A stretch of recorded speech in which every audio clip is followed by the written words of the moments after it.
Hello नमस्कार दोस्तों। PPSC tree 4.0 के रिगार्डिंग आपका कंप्यूटर शिक्षक की 28,000 प्लस भर्ती यहाँ पे कंफर्म हो चुकी है। यहाँ पे बहुत सारा डाउट आ रहा था कि सर मैंने डीसीए किया है, मैंने एडीसीए किया है, मैंने ट्रिपल सी का कोर्स किया है, क्या मैं एलिजिबल हूँ। तो इस वीडियो में आपके जो भी डाउट हो क्लियर कर दूंगा। इसके पहले भी मैंने कंप्यूटर शिक्षक का एलिजिबिलिटी को लेकर वीडियो बनाया था, तो इस पर भी उसी चीज़ को लेकर बात करेंगे। आपको मैं पूरी क्लैरिटी के साथ बात करना चाहूँगा कि आपका जेन्युइन इन्फॉर्मेशन क्या है। यदि आप शिक्षक अभ्यर्थी हैं, चैनल पर पहली बार है, सब्सक्राइब कर लीजिएगा। और एक टेलीग्राम ग्रुप है, जो भी छोटी छोटी अपडेट होती है आपको टेलीग्राम ग्रुप पे प्रोवाइड कर दी जाती है, आप जाकर जुड़ जाइएगा। देखिए यहाँ पे बात करूँगा कंप्यूटर शिक्षक का। सबसे पहले इसका जो ऑफिशियल नोटिफिकेशन है पिछले साल वाला पीपीएससी 3.0 का, वो हम लोग देखेंगे। उसके बाद आगे की चीज़ों को बात करेंगे। यहाँ पर कंप्यूटर विज्ञान विषय के लिए विद्यालय अध्यापक के लिए आवश्यक शैक्षणिक योग्यता जो आपकी है, सबसे पहले आपको ग्रेजुएशन, यहाँ पर स्पष्ट है कि 50% अंकों के साथ निम्न विषय समूह में मान्य प्रताप विश्वविद्यालय संस्थान से आपकी ग्रेजुएशन होना चाहिए।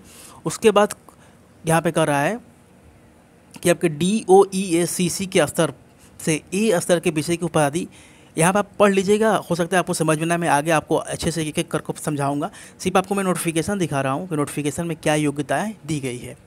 दूसरी यहाँ पे कि अथवा कहा गया कि या तो आपको ये हो या तो ये हो, किसी मान्यता प्रताप विश्वविद्यालय से AICTE प्राप्त मान्यता प्राप्त संस्थान से BE, मतलब यहाँ पर कंप्यूटर साइंस IT या BTech कंप्यूटर साइंस IT अथवा समकक्ष उपाधि भारत सरकार से मान्यता प्राप्त संस्थान या विश्वविद्यालय से आपके पास डिग्री होनी चाहिए। तो ये भी कमेंट आ रहा था सर मैंने बीटेक कंप्यूटर साइंस से किया था, तो स्पष्ट यहाँ पे लिखा हुआ है कि बीटेक आपने कंप्यूटर साइंस से किया है, IT से किया है, तो आप यहाँ पे एलिजिबल है, आप अप्लाई कर सकते हैं।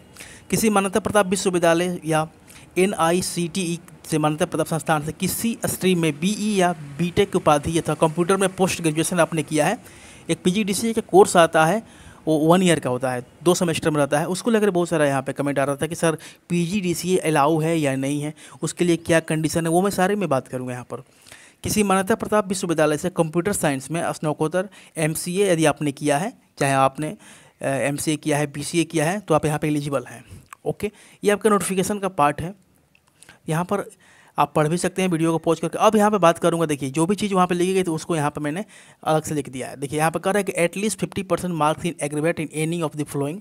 यदि आपने BA BTech कंप्यूटर साइंस या IT से किया है, कोई भी यूनिवर्सिटी हो जो भारत सरकार द्वारा मान्यता प्राप्त हो, तो आप यहाँ पे एलिजिबल हैं।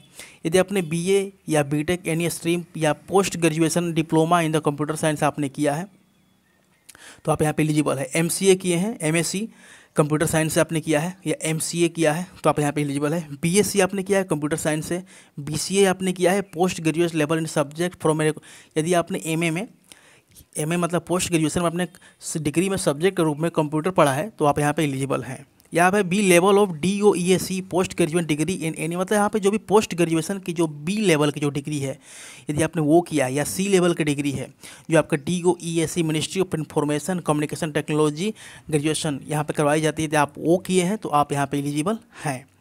आई होप आपने ये चीज़ को समझा होगा। अब इस चीज़ को थोड़ा सा और अच्छे से समझेंगे। मतलब यहाँ पे कहने का मतलब यह है कि यदि आपने ग्रेजुएशन में यदि आपने BTech किया है या कंप्यूटर का कोई भी कोर्स किया था, आप एलिजिबल है। एक यहाँ पे कमेंट आ रहा था कि सर मैंने PGDCA का कोर्स किया है। देखिए PGDCA का 1 ईयर का कोर्स होता है, कितने का, 1 ईयर का 2 सेमेस्टर में कोर्स होता है।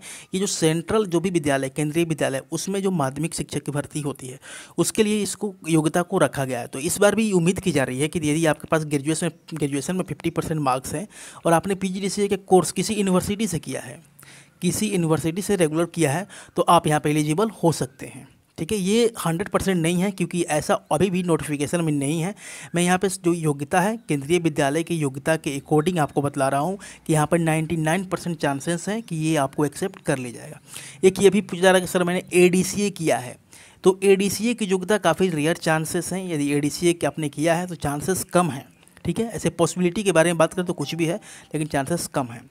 ग्रेजुएशन में आपने O लेवल के कोई कोर्स किया है, ठीक है, मान्यता प्राप्त भारत सरकार द्वारा मान्यता प्राप्त कोई भी बोर्ड से आपने किया है, तो आप यहाँ पे अप्लाई कर सकते हैं। BSc IT या कंप्यूटर साइंस से आपने किया है, BTech कंप्यूटर साइंस या IT से आपने किया है, बीसीए आपने किया है तो भी आप एलिजिबल हैं। पॉलिटेक्निक डिप्लोमा में कोर्स आ रहा है, पॉलिटेक्निक में डिप्लोमा किया है, आईटी कंप्यूटर साइंस के साथ में ग्रेजुएशन है, ये भी यहाँ पे डाउट है। मतलब यहाँ पे कंफर्म की बात करूँ तो ये जो बहुत सारा ये न्यूज़ वायरल है कि पीजीडीसीए के कोर्स को लेकर ऐसी पॉसिबिलिटी है कि पीजीडीसीए को माध्यमिक शिक्षक के लिए योग्यता के रूप में रखा जाएगा, हो सकता है, या ग्रेजुएशन का जो ओ लेवल का जो कोर्स आता है ये भी, और साथ में ये वाला पॉलिटेक्निक डिप्लोमा आईटी, ये आपने ग्रेजुएशन ये वाला जो कोर्स किया है तो काफ़ी चांसेस हैं कि आपको 6 to 8 के लिए एलिजिबल किया जाए। लेकिन जैसे ही नोटिफिकेशन आएगी ये चीज़ क्लियर हो जाएगी, तो इसको लेकर डाउट ना रहे। कहीं भी जेन्युइन इन्फॉर्मेशन मतलब ऑफिशियल इन्फॉर्मेशन आपको कहीं नहीं मिलेगी। जो इन्फॉर्मेशन मैं दे रहा हूँ आपको, ये इसी लेवल पर शिक्षक की जो भर्तियाँ आती है केंद्रीय विद्यालयों में उसके आधार पर दे रहा हूँ। काफ़ी चांसेस है कि हाँ बिहार सरकार इस चीज़ को फॉलो करेगी, अगर करती है तो सही है, नहीं तो जैसे और भी नोटिफिकेशन में आपको अपडेट आएगी आपको प्रोवाइड कर दी जाएगी। और ट्री 4 के लिए इस चैनल पर लगातार क्लास चलाए जा रहे हैं, यदि आप इंटरेस्टेड हैं तो एक बार जाकर जरूर देख लीजिएगा। Thanks for watching this video.